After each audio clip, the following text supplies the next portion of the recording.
yale yote ambayo Rigiji ametuambia, ambayo Bwana Ruto na wenzake wameibia wa Kenya, kupora mali ya Kenya, kunyakua mashamba ya Wakenya na mali hata ya marafiki ambao tunajua kama Raphael Tuju ambaye alikuwa waziri na mimi na Bwana Ruto tukiwa kwa cabinet ya Uhuru Kenyatta. Nimemuona akilia machozi kama mtoto.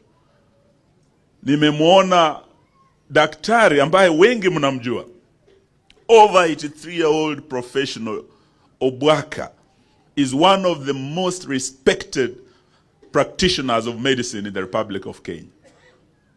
Chris Bichage, yeye alikuwa one of those waliopigania haki, the second liberation.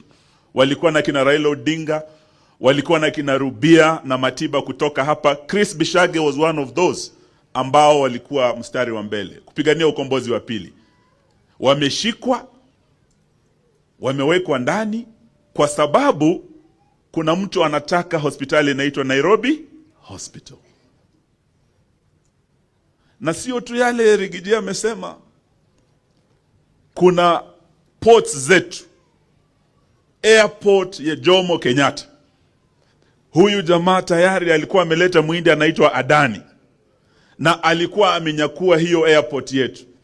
Tukaenda kule kotini na Bwana Kalonzo, tukawa na ndugu yetu Ndegwa Njiru na timu kubwa, tukasimamisha mambo ya Adani kunyakua JKIA. Over 200 billion deal walikuwa washamaliza, wamechukua pesa ya huyo mwindi. Ketraco stima ya Kenya tayari walikuwa wamefanya deal 95 billion. Mambo ya SHA 104 billion. Haya yote ni mambo yametendeka kwa haraka sana.